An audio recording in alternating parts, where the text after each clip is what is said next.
NATO launched an attack directly on Russia. Fellas, things are warming up very quickly, and this can be going south very quickly.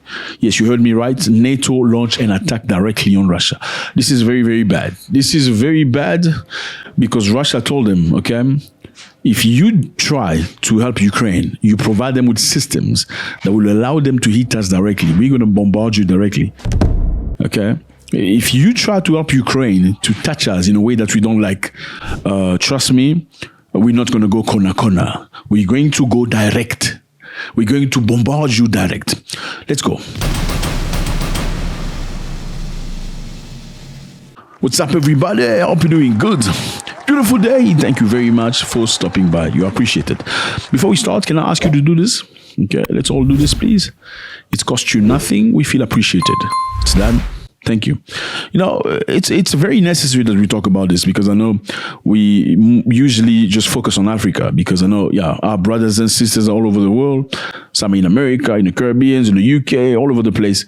And you want to know about what's happening in the motherland, and we appreciate that. But this is very crucial because, you know, even though we are the same people in separate places, we need to understand what's happening now because this is influential to what's happening in the world. What's going to happen? Okay, NATO has launched an attack against Russia. I know people are not talking about this because Russia has not responded yet. And this is big. How has NATO helped? Basically, what has occurred is Ukraine has conducted an attack on Moscow and some of the sub-region. They were targeting something very specifically. The Ukrainians have destroyed a chemical plant, okay, belonging to Russian. The biggest chemical plant. They have many of them, and that's the biggest chemical plant of the Russians. So the chemical plant is where Russia produces gunpowder. You know, you need gunpowder for your bullets and stuff. That's where they produce most of the explosives. That's where they produce rocket fuel for many military equipment. So number one, gunpowder is produced there. Number two, rocket explosives is produced there. Number three, they produce rocket fuel for many military equipment. So as you would see, it's a crucial and very important place. Now, the Ukrainians don't have the means to hit Russia like that.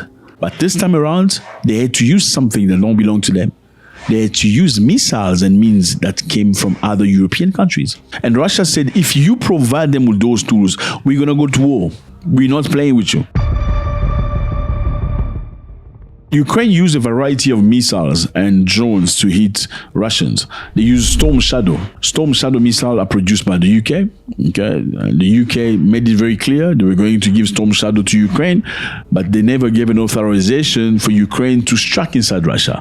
Number two, they used Neptune missiles. Okay, so Neptune missiles, for those of you who don't know, are missiles that are being produced in Ukraine because Ukraine decided, since they saw America was very reluctant in giving and providing weapons, they decided to engineer their own stuff in Ukraine so they can start hitting deep inside Russia. But obviously, they need technology coming from Western countries to be able to do that. Now, the question is, here's what?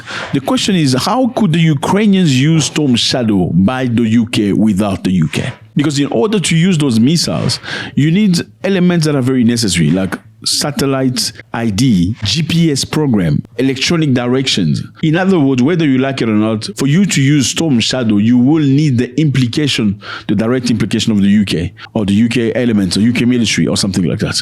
They have to be implicated to shoot. What we know is none of the weapons are operated by Ukraine. Okay, Ukraine did not shoot. It's NATO that shot directly. Okay, they need satellite guiding system and all that stuff. They don't have it. Russia was able to capture numerous pictures of those missiles and where they came from. Okay.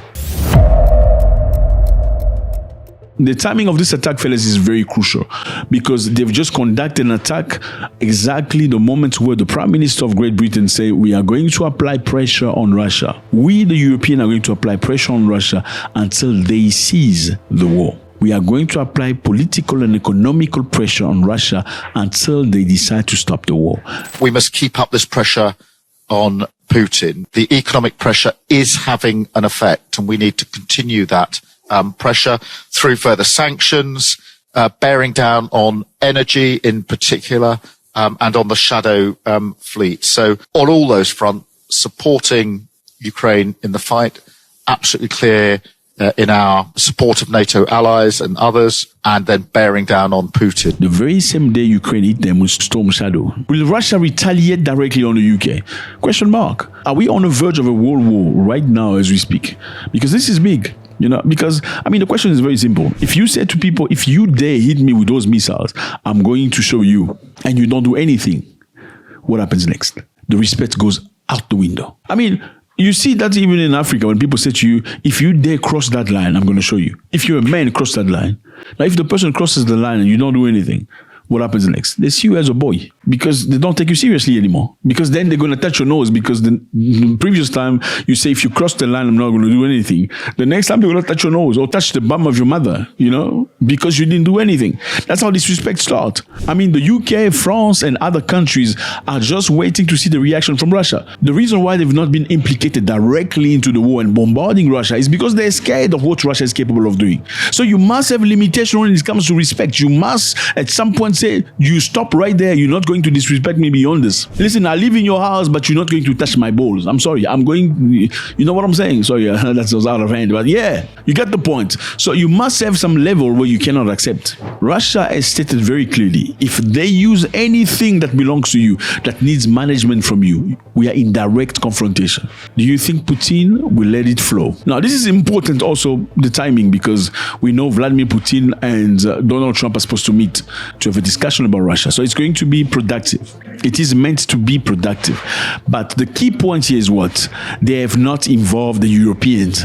Trump is doing it by himself. Well, the Europeans want to go to war because they want to assert their authority.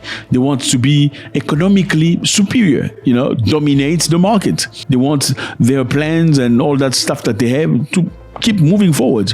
Donald Trump, because he has a conservative policy, had decided to start conversation with Putin without associating the Europeans. And the Europeans are very angry about that. So another way to slow down the progress that's going to be made between Trump and Putin is to strike Russia. Strike Russia in a way that Russia responds so that Trump can say, you know what, we don't think we can move on with this. This is scary because we just found out that Russia has hit Ukraine in the most horrendous way possible. They've hit Ukraine, but only using drones and Iskanders missiles.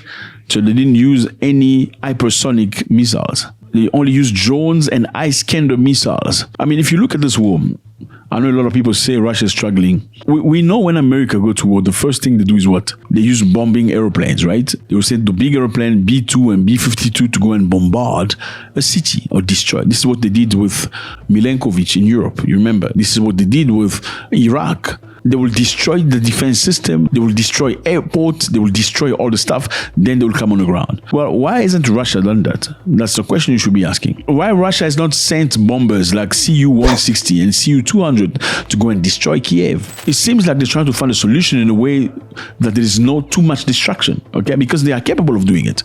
Why are they not doing that? Should we say, or can we say that Russia perceive Ukraine more like a brother than America perceive Ukraine? Because when America goes to war, they destroy, they send bombers. They will bomb the hell out of you before they come on the ground. Why has Russia decided to sacrifice so many human beings on the ground fighting instead of just sending bombers and destroy and finish the war? It makes me think of that story in the Bible where there was two women fighting for a child, saying, this is my child, this is my child. They went to the king. King Solomon said, okay, let's split the child in two parts and give you one part and one part. And one of the women said, yes, I think that's a good decision. And the other woman said, no, let's not do that. Just give her the child. And Solomon took the child and gave it to that woman because that showed the brotherly love. Now, these people that are trying to go to war against Russia in Ukraine, sacrificing the people of Ukraine, do they truly have the interest of heart of Ukraine? Compared to a country, even though they are bombarding Ukraine, but they're bombarding Ukraine not at the best of their ability, because they are very well capable of grounding the entire country. They haven't done that. Now, why are they fighting? Just quickly so we can remember. Why are Russians and Ukrainians fighting? Well, History tells us that there was a moment in the 1990s where Germany was split in two, put on a map. You see, there was one part of Germany was East Germany, the other part was West Germany. West Germany was controlled by Western nation, and East Germany was controlled by the Soviet Union. It was two complete different places. Now, during the 1990 talks, there was a discussion about German unification. Okay, U.S. Secretary of State James Baker at the time famously had a discussion with Mikhail Gorbachev, leader of the Soviet Union. Now, the discussions say that if you allow East Germany to join West Germany, we will not go 1 inch to the left. Okay, so if you allow, you know, in Berlin, have you ever been to Berlin before? Berlin used to have a wall that separated the two cities from left and right. One side was Western, the other side was Eastern. Two completely different political systems and everything else. Now they say if you, the Soviet Union, allowed this to be one, we will not move 1 centimeter to the right. Well, many years later, they didn't keep their promise. Okay, because shortly after, Czech Republic, as you can see, became part of NATO. Hungary became part of NATO. Poland became part of NATO. Then later on, Bulgaria became part of NATO. Estonia, Latvia became part of NATO. Lithuania became part of NATO. Romania, Slovakia became part of NATO. Slovenia became part of NATO. Now, you're seeing on the map the way the Soviet Union used to be, you know, Russia was kind of protected. Now, all of a sudden, NATO has moved right like never before. And now Ukraine wants to be part of NATO. In 2014, there was unrest in Ukraine. Okay, the president in Ukraine back in time was pro-Russia. The European tried to give him billions of dollars in investments to be pro-Europe. He refused. He accepted the money Russia offered him. Now, Victoria Nuland, this lady right here, made sure she organized. Yeah, she's a master. She's a woman, but she's not a woman like that. She organized the unrest, you know, supplying them with money and weapons and stuff. They overthrew this president who was democratically elected. That's when Zelensky came into power. Now, Zelensky obviously is pro-West. Zelensky wants to be part of NATO. Now, the Russians feel like if Ukraine becomes part of NATO, that's a big danger for us. Because a missile coming from Kiev to Moscow with nuclear head, it's 5 minutes. How do we protect ourselves? That's why they're pushing back. This is obviously the Russian rhetoric. And Ukraine feel like Russia shouldn't be controlling any part of Ukraine. Russians feel like Ukrainians are part of Russia. That's what the situation is. Let me know how you feel about this, fellas. NATO has bombarded Russia directly. Will Russia hit them with something major? Or do you think Russia will not do anything? My other question is this one. If Russia doesn't do anything, isn't that a show of weakness in this geopolitical system? Let me know how you feel about this. Please, before you go, you know what to do. It's done. Drop your comments. We want to read you. We want to know about you. God bless.